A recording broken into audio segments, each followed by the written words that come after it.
아멘. 하나님 아버지 은혜와 사랑을 감사합니다. 어려움의 때에 하나님이 주신 경고의 음성을 듣지 못하고 여전한 죄악 가운데 있는 이 땅에 또다시 경고하시는 하나님의 음성을 듣게 하시고 엎드려 회개하며 하나님만이 살 길임을 알 수 있는 인류가 되게 하시고 또 이민족이 되게 하시고 그리스도인들이 되게 하여 주시옵소서. 이 어려움의 상황 속에서 저들을 안전히 지키심을 믿습니다. 또한 우리가 가질 담대함도 허락하여 주시고 믿음의 용기를 잃어버리지 않도록 우리의 심령을 주관하여 주시옵소서. 11조를 드렸습니다. 온전케 하시고 감사가 풍성하게 하시고 또 주일에 드리는 그 예물에 우리의 헌신이 있게 하시고 드려진 선교 헌금을 통해서 이 땅에 파송된 선교사들 맡겨진 사역들 감당하는 데 어려움 없도록 물질 때문에 주의 사역이 중단된 일 없도록 우리가 보다 더 힘써 후원하게 하시고 기도하게 하시고 하나님의 나라가 온 열방 가운데 이루어져 가게 하여 주시옵소서. 노엠마서의 말씀을 계속해서 듣고 있습니다. 듣는 말씀으로 그치지 않게 하시고 사는 말씀이 되게 하시고 그 말씀 안에서 누리는 평안과 능력이 경험될 수 있도록 도와주시고 역사하시고 이 시간도 그 말씀을 새겨 우리의 심지에 담으며 우리의 삶의 현장 속에서 살아내게 하여 주시옵소서. 예수님의 이름으로 기도하옵나이다. 아멘. 로마서 15장 14절로 21절을 본문으로 하나님의 복음의 제사장 직분이라는 제목을 정했습니다. 우리는 그동안 1월 24일부터 공부했습니다. 로마서 말씀을 공부해 왔는데 그 로마서의 말씀 전체를 한번 보면 이렇습니다. 우리가 로마서 1장부터 11장까지는 믿음의 도리, 우리가 무엇을 믿을 것인가에 대한 이야기를 했고요. 또 12장부터 16장까지 어쩌면 15장까지 그 믿음을 가진 자의 삶이 어떠해야 되는가를 살펴봤습니다. 그리고 그 대상에 있어서 복음은 율법 외에 주어진 것으로 유대인이든 이방인이든 모두에게 능력이다 라는 사실을 배워왔고요. 그 가운데 완악한 가운데 있는 유대인들도 복음 안에 돌아올 때만 살 길이 있다 라는 말씀을 살폈습니다. 프레임으로 보면 바울이 인사말을 하고 이 신칭이 오직 믿음으로만 의롭게 된다. 그리고 그 믿음의 복음을 전하고 있는 유대인들을 향한 하나님의 구원궤, 처음 그들을 불렀던 하나님의 그 사랑, 여전함을 말씀하고 있고요. 그리고 이제 12장부터 우리는 어떠한 삶의 태도를 가지고 살아야 되느냐 라는 얘기를 해왔고 15장 오늘 본문 시작인 14절부터는 마지막 결론 부분입니다. 그리고 16장에서 사도 바울이 자기 선교 역사에 있어서 동역한 그 동역자들에 대한 감사와 축복으로 로마서가 마쳐집니다. 그러니까 로마서의 본론은 15장 13절 지난주 살핀 말씀까지가 본론입니다. 그리고 15장 14절로 이제 우리가 볼 16장 27절까지는 사도 바울이 편지를 마무리하면서 개인적으로 하고 싶은 이야기를 기록하고 있습니다. 물론 사도 바울의 개인적인 이야기라 할지라도 이 말씀도 성령의 감동으로 기록된 성경, 곧 하나님의 말씀임을 믿습니다. 그런데 사도 바울은 그 개인적인 이야기를 시작하면서 로마 교회 성도들에게 세 가지 좋은 점이 있다라는 칭찬을 합니다. 14절을 보면 내 형제들아 너희가 스스로 선함이 가득하고 모든 지식이 차서 능히 서로 권하는 자임을 나도 확신하노라. 그러니까 사도 바울이 개인적인 이야기를 시작하면서 로마 교회 성도들을 칭찬하는데 그 칭찬이 세 가지. 첫째는 그들은 선한 사람들이었다. 그들 스스로 선함이 가득하고. 두 번째는 그들은 말씀에 대한 지식이 있었다. 모든 지식이 차서 그랬어요. 기독교는 지성의 종교요, 기독교는 말씀의 종교입니다. 말씀을 붙들지 아니하면 말씀을 근본으로 하지 않는 신앙의 열정은 위험할 수 있습니다. 엊그제 제 동생으로부터 자기 교회 권사님 남편이 이상한 데 빠진 것 같다고 한번 통화를 해보라고 해서 통화를 했습니다. 유튜브에 웬 흑인 목사라고 지칭하는데 자기가 요한계시록에 나오는 두 증인 중에 한 사람이라고 하는 이 사기를 치고 있었어요.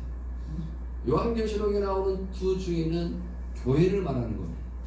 숫자 2가 중요한 게 아니고 그 상징이 나타내주는 것이 교회란 말이에요. 그런 거짓말에 미혹돼 가지고 흐트러져 있어요. 말씀에 대한 지식이 없는 거죠. 어떻게 했으면 좋겠냐? 제가 한 말은 빨리 담임 목사님에게 가. 그 담임 목사님에게 가서 말씀의 지도를 받아라.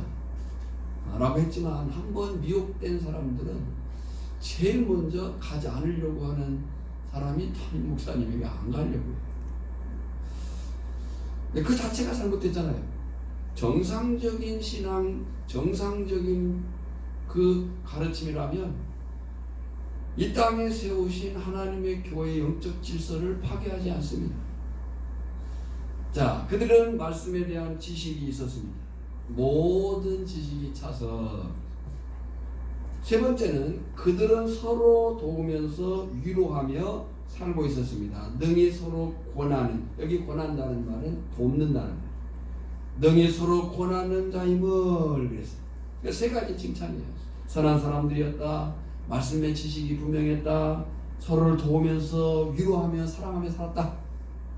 오늘 우리 오천교회에도 이런 모습이 있는 줄 믿습니다. 믿습니다.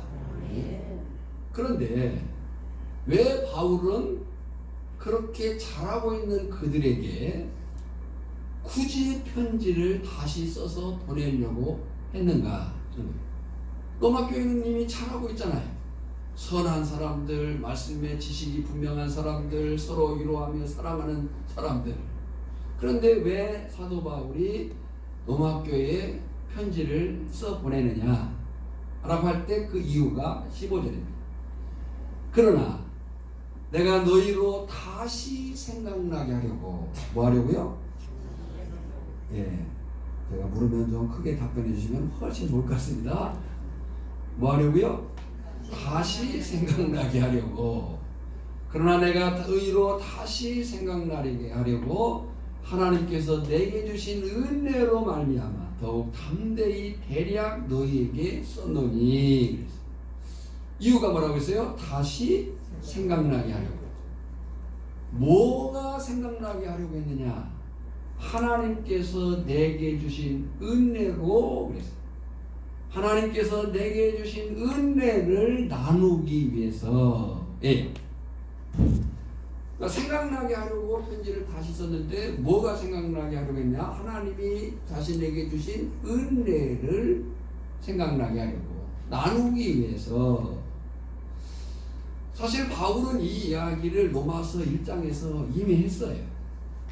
그리고 이것이 로마서를 쓴 동기거든요. 로마서 1장 11절과 12절을 보면 내가 너희 보기를 간절히 원하는 것은 어떤 신령한 은사를, 여기 은사는 복음이에요. 그 은사, 신령한 은사가 로마서 내내 설명된 거예요.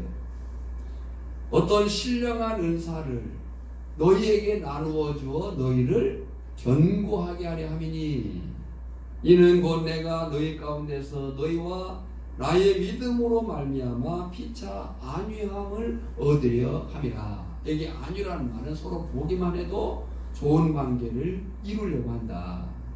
오늘 저나 여러분이 하나님으로부터 받은 은혜가 동일해요. 저나 여러분이 하나님으로부터 받은 은혜가 동일합니다. 그 은혜라고 하는 것은 서로를 안위하는 능력이 있어요. 그래서 교회가 행복하다고 하는 것, 교회가 좋다는 것, 교회가 건강하다는 것은 서로 보기만 해도 좋아야 되는 거예요. 오늘 우리 오천교회가 그런 교회임을 믿습니다. 한번 옆 사람을 봐주시기 바랍니다. 아, 보기만 해도 참 좋습니다.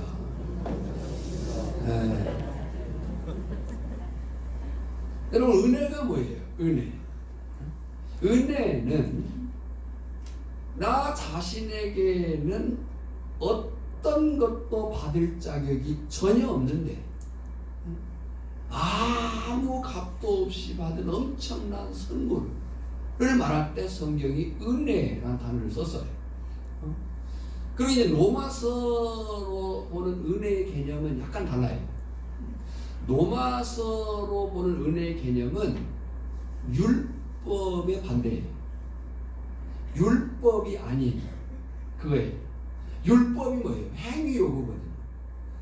이렇게 하라, 이렇게 하지 마라. 그것이 율법의 요구인데 율법 자체는 그렇게 하나님이 주신 것이니까. 근데 그 율법을 하지 말라는 것을, 하라는 것을 할 수 있는 능력이 우리에게 없어요. 그러니까 율법으로는 불가능한데 율법이 아닌 로마서 3장 21절에 말한 것처럼 율법 외에 하나님의 의, 곧 은혜로, 하나님의 긍휼로 이거거든요. 그 중에 가장 큰 은혜가 뭐냐? 우리가 가진 가장 크다고 하는 것은 어떤 물질적인, 물량적인 크기를 말하는 게 아니라 근본적인 은혜가 뭐냐? 라고 할 때 나 같은 죄인이 구원을 받았다는 사실임을 믿습니다. 은혜가 뭐예요? 나 자신에게 어떤 것도 받을 자격, 여건이 없었는데 아무 값도 없이 주어진 그 선물. 율법에 내 행위를 근거하지 않고 하나님의 의, 하나님의 긍휼, 하나님의 은혜로 나타난 예수 그리스도를 믿음으로 주어진 그것. 나 같은 죄인이 구원받았다는 사실.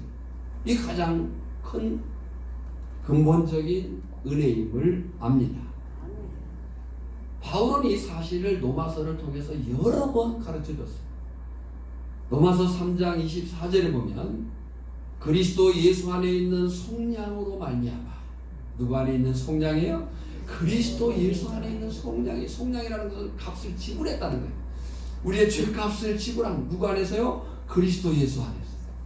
그리스도 예수 안에 있는 속량으로 말미암아 하나님의 은혜로 값없이 의롭다 하심을 얻은 자 되었느니라.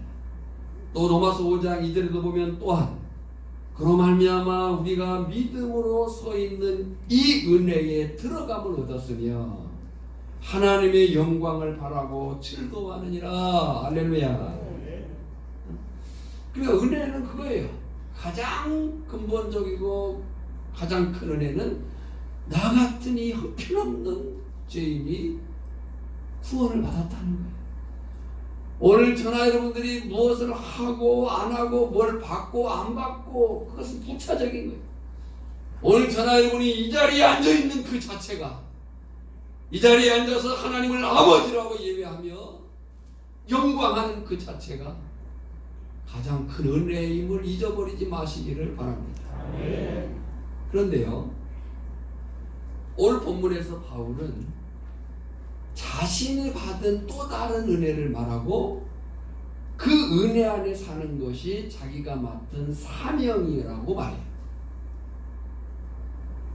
16절에 이 은혜는 그랬어요.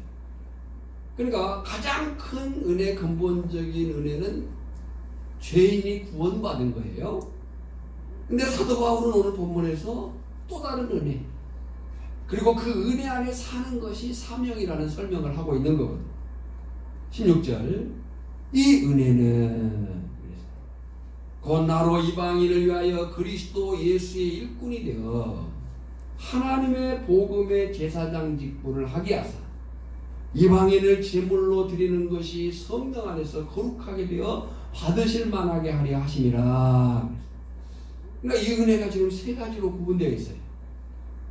첫째, 나로 이방인을 위하여 그리스도 예수의 일꾼이 되어 이방인을 위한 사도 바울은 이방인을 위한 사도로 부름받은 사람이잖아요.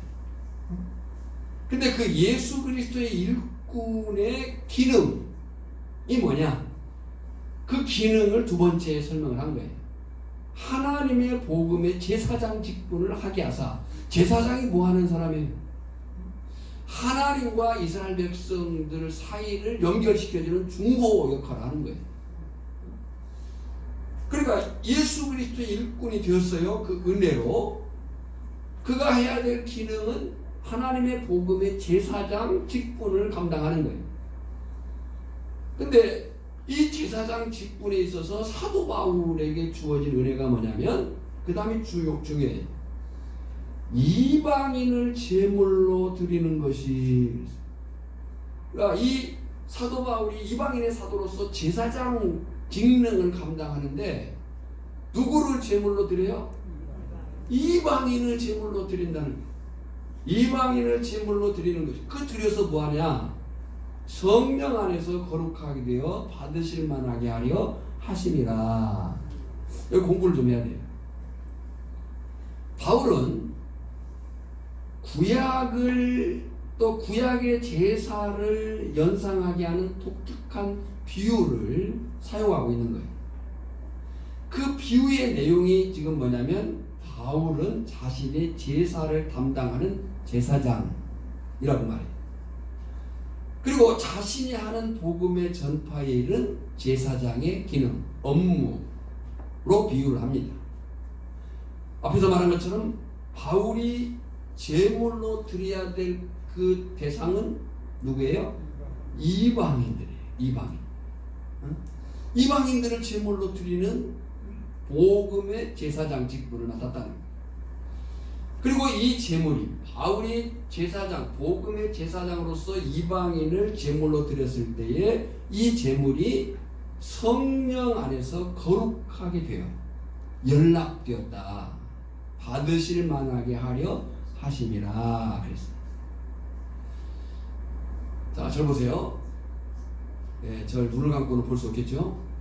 네, 절 보세요. 이 비유는 은유적인 표현이에요. 소위 말해서 대처법이에요. 어떤 일을 다른 방법으로 이야기를 하는 거거든요. 이 은유적인 표현인데, 바울과 이 말을 듣고 있는 유대인들은 그 의미를 알고 있었고 또 우리도 알아야 돼요. 이 말씀은 이사야 66장 20절과 21절의 은유예요. 이사야 66장 20절을 보면, 나 여호와가 말하노라. 이스라엘 자손이 예물을 깨끗한 그릇에 담아 여호와의 집에 드림같이. 비교죠. 이스라엘 자손이 예물을 깨끗한 그릇에 담아 여호와의 집에 드림같이. 이 그들은 지금 여기 로마서에서 누구로 나타났냐면 복음의 제사장 직분을 맡은 바울이요 우리를 의미하는 거예요. 그들이 그랬어요. 너희 모든 형제를, 여기 너희 모든 형제는 모든 이방 열방들이에요. 너희 모든 형제를 문나라에서 나의 성산 예루살렘으로, 모든 열방 민족들을 나의 성산 예루살렘으로 말과 수레와 교자와 다 탈 것들이죠. 말과 수레와 교자와 노새와 낙타에 태워다가 뭐해요? 여호와께 예물로 드릴 것이요. 그랬어요. 그러니까 지금 사도 바울이 은유로 이사야의 말씀을 대차하여 설명하는데, 자기가 하나님의 복음의 직분을 가진 제사장, 제사장은 하나님과 이스라엘 민족들을 연결시켜주는 죄의 중보자고 하나님과 화목케 하는 직분을 맡은 사람이에요. 근데 지금 사도 바울이 이사야의 말씀을 통해서 그들이 자신과 오늘 저나 여러분들이 하나님의 복음의 제사장 직분을 맡았다는 거예요. 그 일을 해야 되는 거예요. 근데 그 일을 어떻게 하느냐? 모든 열방들을 성산으로 모아야 되는 거예요. 말과 수레와 교자와 요새와 모든 그 탈 것들, 모든 방법을 통해서 불신자들을 하나님 앞으로 인도해 낼 직분을 우리가 맡았다라고 얘기를 하는 거예요. 놀라운 것은 21절이에요. 21절, 이사야 66장 21절인데, 나는 그 가운데서, 그 가운데서가 뭐냐면 여호와께 예물이 된 이방인들 중에서예요. 여기 나는 여호와 하나님이거든요. 나는 그 가운데서 여호와께 예물이 된 이방인들 중에서 택하여 제사장과 레위인을 삼으리라. 여호와의 말입니다. 여러분, 제사장은 중보적 역할이에요. 레위인은 뭘 맡은 사람들이었어요? 하나님의 말씀을 맡고 그 말씀을 가르쳐야 되는 사람들이에요. 근데 지금 여기 복음의 제사장 직분을 맡은 바울과 오늘 전하 여러분을 통해서 모든 열방 불신자들, 믿지 않는 자들을 하나님 앞으로 인도해 내겠대요. 이걸 다시 얘기하면 전하 여러분들은 뭘 해야 되는 거예요? 불신자들을 하나님 앞으로 인도해 내야 되는 직분을 맡고 있는 거예요. 근데 그들 가운데에서 택하여 제사장과 레위인을 삼으리라. 그러니까 바울로 인한 오랜 교회 역사 속에서 되어진 그 복음의 선교 역사가 오늘 전하 여러분들을 불러 모은 거고요. 불러 모아진 전하 여러분이 이미 하나님 앞에 제사장이요 레위인일 뿐만 아니고, 할렐루야, 전하 여러분에서 또다시 모아질 그들 또한 제사장이고 레위인을 삼겠다 라고 하는 거예요. 그러니까 오늘 전하 여러분이 그것은 사도 바울의 이야기지 라고 그쳐서는 안 되는 거예요. 사도 바울이 하나님의 복음의 제사장 직분을 가져 열방 이방인들을 모아 하나님께 제물로 드렸어요. 그들 가운데에 제사장과 레위인이 나게 했는데 그 제사장과 레위인 중에 오늘 우리가 있는 거예요. 그리고 우리로 인해서 또다시 불러 모아질 사람들 가운데 하나님은 제사장과 레위인을 삼겠다는 거예요. 오늘 전하 여러분은요, 오천교회라고 하는 큰 그림을 가질 때, 오천교회라고 하는 이 큰 그림을 가질 때에 있는 현재의 사명을 잘 감당하셔야 돼요. 여러분들이 그 앉아있는 자리에서, 여러분들에게 맡겨진 그 위치에서 하나님의 제사장으로 레위인으로 살아야 되고, 뿐만 아니고 우리가 가져야 될 큰 그림은 나로 인해서 또다시 이 자리에 앉게 될 사람들을 도와야 된다는 거예요. 그것이 우리의 사명이에요. 그것이 우리 은혜예요. 그래서 사도 바울이 이 은혜와 그 은혜 안에 누린 영광과 능력을 자랑합니다. 17절입니다. 그러므로 내가 그리스도 예수 안에서 하나님의 일에 대하여 자랑하는 것이 있거니와. 여러분, 우리가 성도로 살면서 자랑할 것이 있기를 바랍니다. 자랑할 것이 있기를 축복합니다. 근데 그 자랑이라고 하는 것이 내가 가진 그 재산, 내가 가진 어떤 무엇, 내가 입은 옷, 내가 얼마짜리 가방을 들었고, 얼마짜리 반지를 꼈고, 이것이 그리스도인의 자랑이 아니에요. 지금 사도 바울이 그 은혜 안에 누리는 영광과 능력을 자랑하는데요. 먼저 우리가 알아야 될 것은 바울은 자기 자랑을 하고 있는 게 아니에요. 자기 어떤 소유나 자기 어떤 그 외적인 것들을 자랑하고 있는 게 아니고 그리스도 예수 안에서 자랑하고 있어요.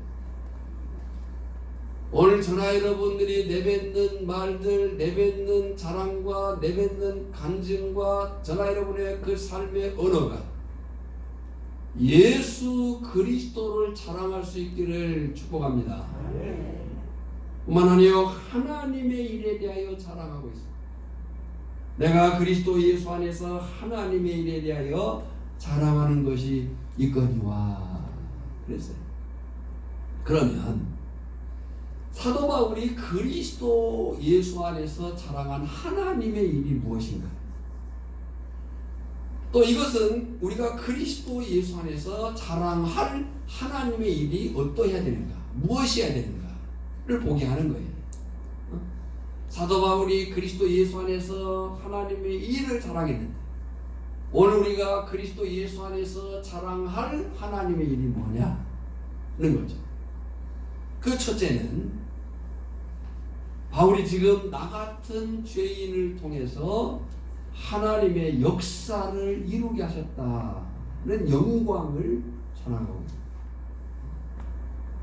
나 같은 죄인을 통해서 하나님의 역사를 이루게 하셨다. 이거거든요. 여러분 생각해보면요. 저나 여러분이 거슬러 올라가서 누군가에 의해서 복음이 전달되지 않았더라면 우리가 예수를 알지 못했더라면 저나 여러분은 지금 어떤 처지에 있느냐 죄와 사망의 그 권세 지배 아래서 영원 형벌의 그 지옥의 고통을 대기하고 있는 그런 자리에 있었어야 됩니다.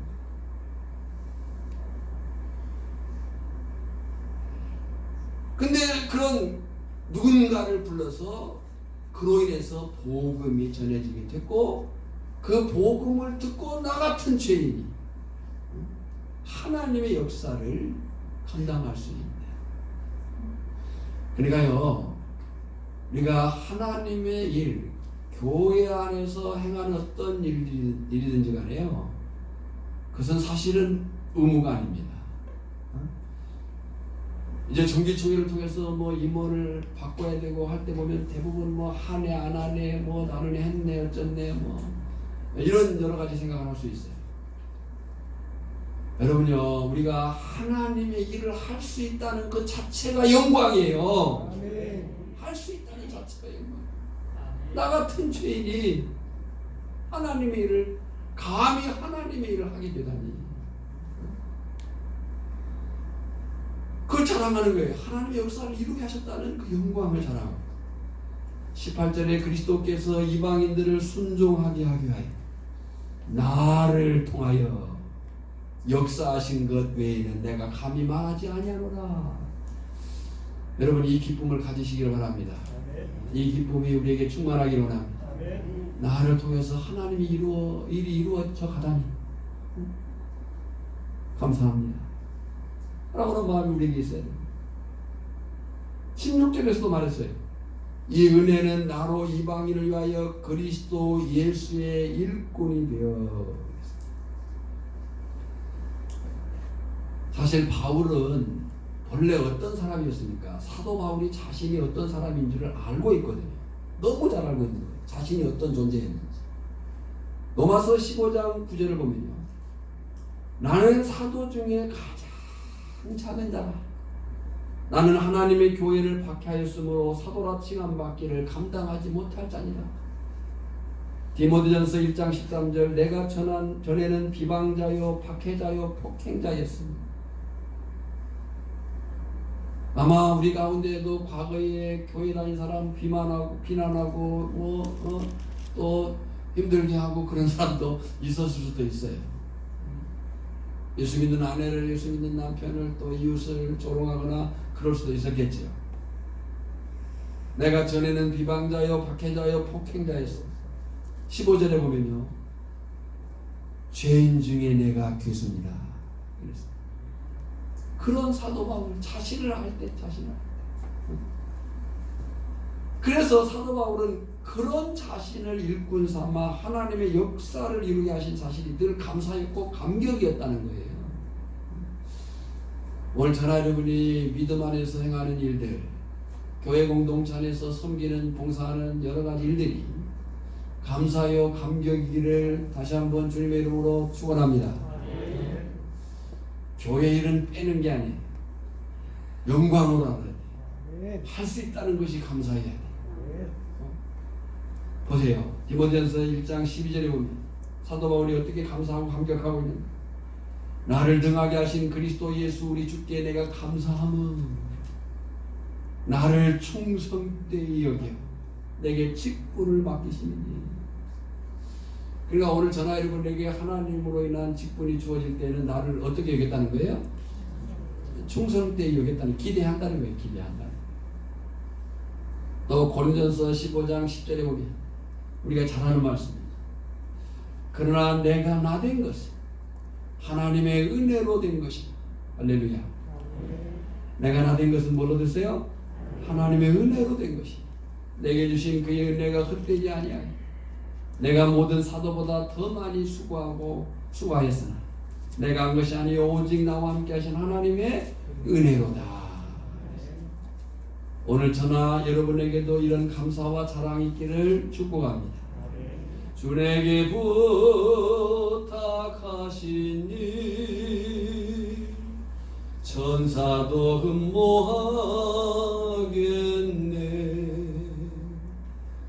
구주의 말씀을 화목케 하라신 구주의 말씀을 온 세상 널리 전하세. 다시 한번 해볼까요? 시작.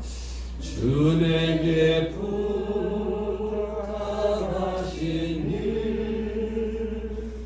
천사도 흠모하겠네.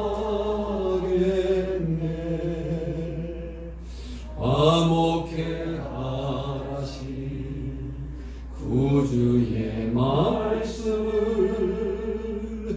온 세상 널리 전하세.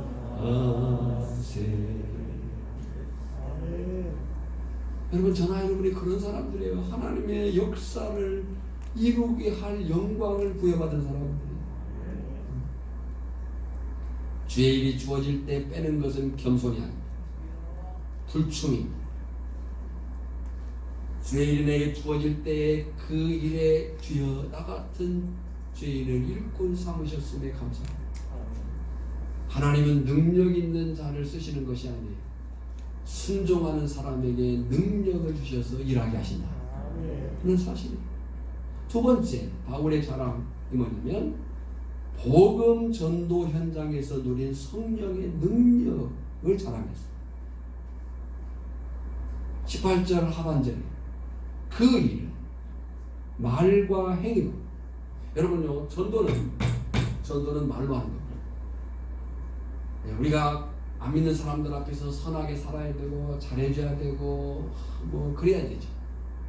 근데 그것 자체로만 가지고는 그들이 예수를 몰라요.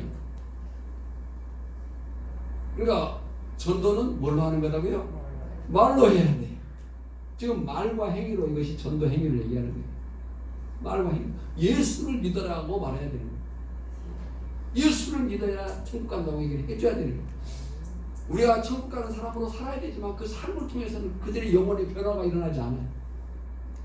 말을 해야 돼. 예수를 믿으라. 그 일은 말과 행위로. 19절. 표적과 기사의 능력으로, 성령의 능력으로 이루어졌으며 그랬습니다. 여러분, 성도가 영적인 삶을, 영적인 싸움을 살아가는 데 있어서 그 성령의 강력한 역사와 사단의 그 끈질긴 방해를 경험할 수 있는 현장이 어디냐? 전도 현장. 바꿔 얘기하면 전도해보지 않으면 성령의 능력의 강력한 도우심과 사단의 그 집요한 방해를 모를 수도 있어요. 개인 전도 해봐야, 누군가에게 예수를 믿으라고 말해봐야 그가 복음을 듣든지 아니면 돌을 던지든지 할 거예요. 여러분, 예수님께서 제자들에게 하신 약속이 뭐예요? 복음서와 사도행전 연결에 있어서, 복음서와 사도행전이 연결되거든요. 복음서 마지막은 예수님이 죽으시고 승천하시고 사도행전에서 승천하시면서 하신 말씀이 있어요. 그 복음서와 사도행전의 연결에 있어서 약속한 단어가 두 가지, 성령과 증인. 내가 가면 성령이 올 것이다. 그 성령이 오면 너희가 권능을 입고 너희는 예루살렘과 온 유대와 사마리아와 땅끝까지로 내 증인이 되리라. 그 성령과 증인들이 한 일이 뭐냐면 교회를 세운 일이었어요. 그것이 하나님의 나라를 세우는 일인 거예요. 요한복음 14장 26절, 보혜사 곧 아버지께서 내 이름으로 보내실 성령 그가 너희에게 모든 것을 가르치고 내가 너희에게 말한 모든 것을 생각나게 하리라. 여러분요, 성경이 어려운 책임에는 틀림없지만 그렇다고 해서 못 알아듣는 것은 아니에요. 하나님이 몰라라고 준 게 아니고 알아라고 준 거예요. 그러니까 성경은 공부해야 되는데 그 공부함에 있어서 누구를 의존해야 돼요? 성령을 의존해야 돼요. 그러면 성령께서 가르치시고 생각나게 할 줄 믿습니다. 또 사도행전 1장 8절에 같이 한번 읽어볼까요? 시작. 오직 성령이 너에게 마시면 너희가 권능을 받고 예루살렘과 온 유대와 사마리아와 땅끝까지 이르러 내 증인이 되리라 하시니라. 여러분 기억하십시오. 성령 받은 사람은, 은혜를 받은 사람은 반드시 전도합니다. 아멘을 몇 사람 안 했어요. 성령 받은 사람, 여러분요, 우리가 은혜를 받으면 말하고 싶어지는 거예요. 우리 속에 영이 뜨거워져가지고 견딜 수가 없는 거예요. 에레미야가 말한 것처럼 내 안에 불이 있다는 거예요. 그러니까 성령 받은 사람, 은혜 받은 사람은 전도하는 사람이 되는 거예요. 그 다음 장에 있는데 안 나왔는 거예요. 성령에 사로잡힌 사람은 전도하는 사람이에요. 그것이 우리가 살아가는 이유가 됩니다. 그리고 그 전도 현장에는 반드시 성령의 역사가 있을 줄 믿습니다. 그러니까 성령의 역사, 하나님의 함께 하심을 경험해 보려면 전도하셔야 돼요. 바울에게는 이 생생한 체험이 있었던 거예요.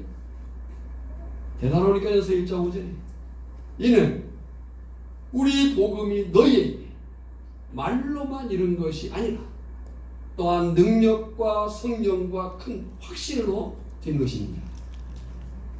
오늘 전하 여러분에게도 이런 성령의 능력 체험이 있기를 축원합니다.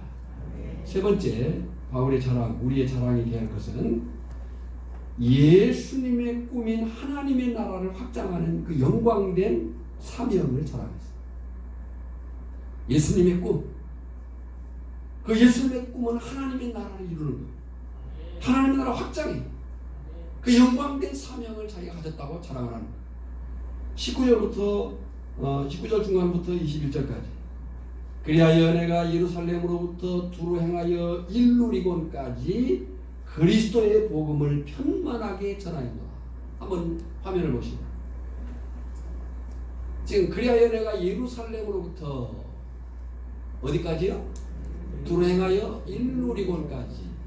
일루리곤은 예루살렘, 유대 그리고 사마리아를 넘어서 땅끝을 향해 가는 이 소아시아 당시 지역의 제 북단의 일루리곤. 근데 거기까지가 당시 헬라어권이었어요. 그러니까 이 언어권을 넘어서 이제 사도 바울이 넘어가는 서바나, 23절과 28절에 나온 서바나, 지금의 스페인이죠. 왜냐하면 그 당시는 지금 우리가 지구가 돈다는 걸 알지만 그때는 지구가 도는 게 아니라 태양이 돈다고 생각한 때, 그러니까 지구가 평평하다고 생각한 거예요. 그래서 그 당시에 땅끝의 개념이 서바나, 스페인이라고 생각한 거예요. 그러니까 사도 바울은 땅끝까지 가고 싶었던 거예요.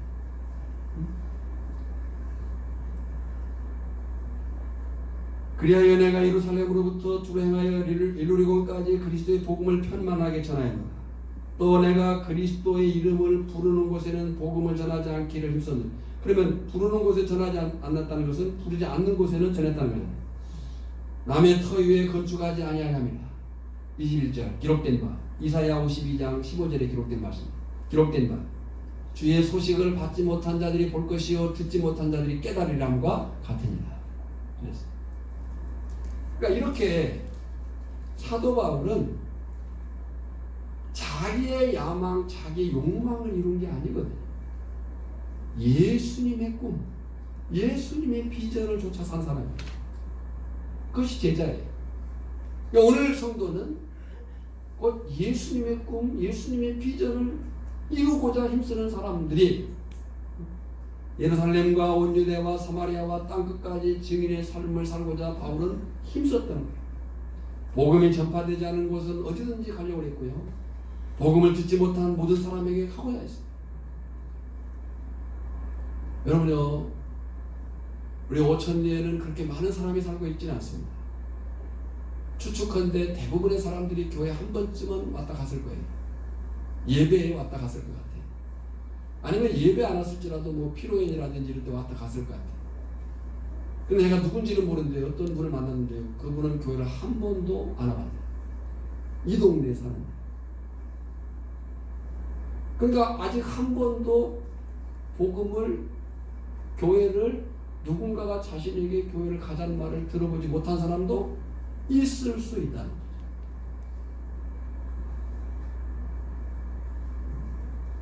그들에게 가겠다는 거예요. 왜요?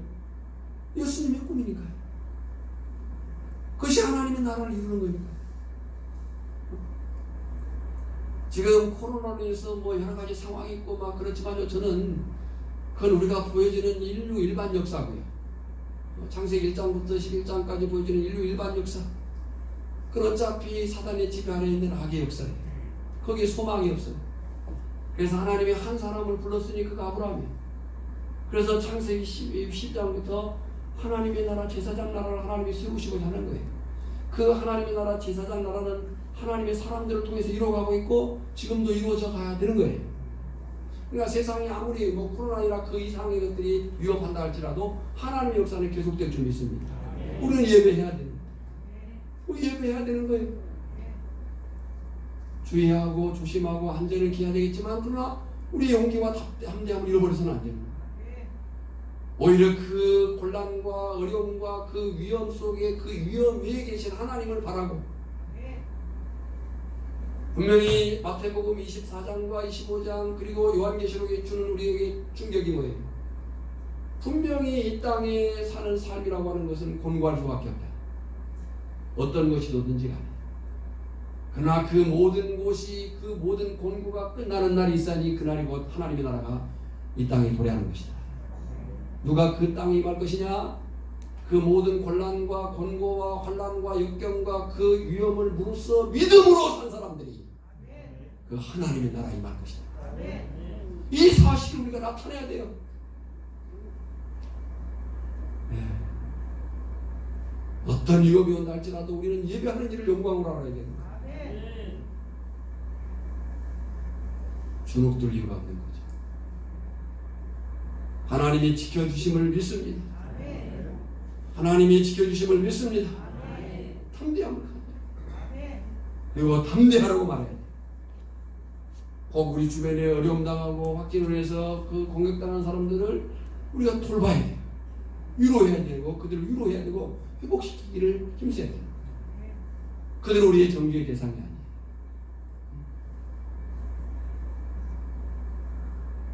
사도 바울이 땅끝까지 서바나, 23절과 28절에서 얘기하죠.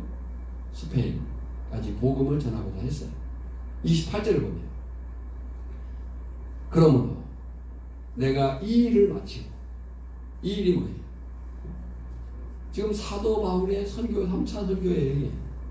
지금 선교 여행이 진행되고 있거든요. 이 일을 마치고 이 열매가 뭡니까? 이 열매를, 그래서 이 열매가 뭐예요? 이 열매는요, 헌금이에요. 사도 바울이 3차 선교여행을 가면서 아시아, 아가야, 마케도냐 교회들에게 편지를 보내요. 내가 갈 테니까 너희가 연보를 모아놔라. 갔을 때 급하게 모으지 말고 미리 모아놔라. 그 연보를 거둔 거예요. 그래서 사도 바울의 사역은요, 사실 선교비 전달 사역이에요. 이 열매를, 그러니까 아가야, 에베소죠. 아가야, 마케도냐 지역의 교회들을 통해서 후원받은 그 헌금. 왜냐하면 3차 선교를 끝나고 사도 바울이 바로 로마로 가야 되거든요. 근데 그렇게 안 가거든요. 다시 돌아와요. 뭐 하래요? 이 열매를 전달하래요. 여러분요, 성도의 삶은요, 사실은 헌금하는 일에 힘쓰는 삶이에요. 할렐루야. 헌금은 돈이 아니에요. 헌금은 하나님의 나라 확장을 위한 헌신이에요. 이 열매를 그들에게, 그들은 예루살렘 교회예요. 예루살렘 교회가 여러 가지 재정난을 겪고 있어요. 약한 자를 돕는 것이 15장에서 말한 강한 자의 역할이잖아요. 그들에게 예루살렘 교회 확증하는 거예요. 이 확증한다는 것이 전달한 후에, 전달한 후에 너희에게 로마 교회에 들렀다가 서바나로 가리라. 그러니까 사도 바울은 꿈을 꾸는 사람이에요. 누구의 꿈을요? 예수님의 꿈. 예수님의 꿈이 뭔데요? 하나님의 나라를. 오늘 저나 여러분에게도 그 꿈이 있기를 원합니다. 시대가 자꾸 압박해요. 교회가 어쩌고저쩌고. 또 안타깝게도 하필이면 이 오미크론이 또 목사님 관계된 그 일로 인해서 많은 지탄을 받고 있어요. 그러나 그것에 위협당할 필요 없습니다. 그건 누가 될 수도 있는데 그분이 됐을 뿐이에요. 안타깝죠? 좀 조심을 했으면 좋았겠네요. 아니에요. 세상이 아무리 압박한다 해도 하나님의 나라는 믿음의 사람들을 통해서, 하나님의 복음의 제사장 직분을 맡은 사람들을 통해서 이루어갈 줄 믿습니다. 우리는 그 하나님의 전적인 은혜로 하나님의 복음의 제사장 직분을 맡았으니 저나 여러분의 사명과 자랑은 세상 사람들과의 차원이 다르다. 우리의 사명과 자랑이 뭐였어요? 세 가지로 확인했어요. 주어진 삶의 현장에서 하나님의 역사를 이루며 하나님을 영광하는 것이다. 맡겨진 이웃에게 복음을 전함으로 성령의 능력을 나타내는 것이다. 이 땅에 예수님의 꿈인 하나님의 나라를 확장하는 사명을 감당하는 것이다. 오늘 저나 여러분에게 우리 오천교회 공동체가 그런 교회로 하나님 앞에 쓰임받기를 주님의 이름으로 축복합니다. 찬송가 508장 찬양하겠습니다.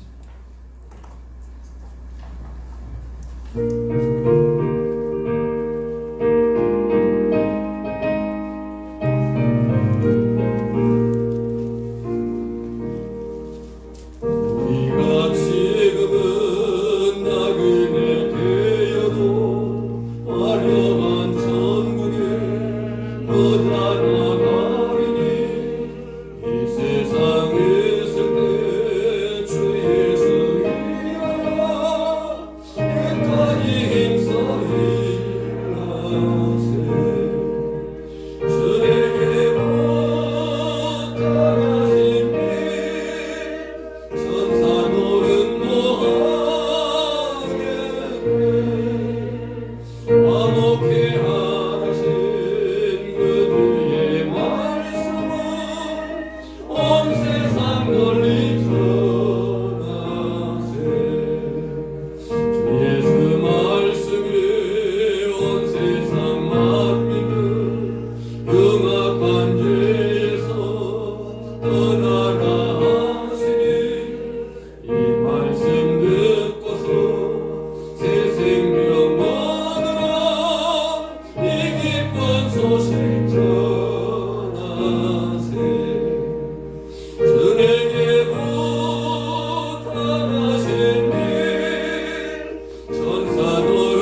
만 백성 알고 나가서 전하세.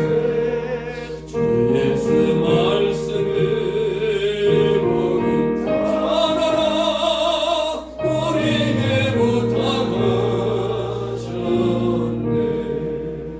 주에게 부탁하신 일 전사도 흠모하겠네. 화목해 하신 그의 말씀을 온 세상 널리 전하. 우리 3절 한 줄 없이 한번 해보겠습니다. 영생의 목락과 천국의 갈 길을 만 백성 알도록 나가서 전하세. 주 예수 말씀이 복음 전하라. 우리에게 부탁하셨네. 주에게 부탁하신 일 전사도 흠모하겠네. 화목해 하라신 구주의 말씀을 온 세상 널리 전하세. 누구에게 부탁하신 일이에요? 주에게 부탁하신 일입니다. 이 말씀을 오늘 한 주간 동안 붙들고 살아내기를 소망합니다. 하나님 아버지, 말씀은 항상 옳습니다. 능력입니다. 그 말씀에 순종하기만 하면 승리가 보장된 것을 믿습니다. 담대함을 주시고 믿음으로 사는 일에 두려움 없게 하시고 용기를 가지고 주의 말씀 붙들고 살게 하여 주시옵소서. 지금은 우리를 구원하신 예수 그리스도의 은혜와 성도 하나님의 크신 사랑하심과 말씀이 능력이 되도록 성령의 기름 부어 붙드시는 그 역사가 오늘 이 말씀 안에 살기를 다짐하는 모든 심령들 위에 이제로부터 영원까지 항상 함께 있을지어다. 아멘.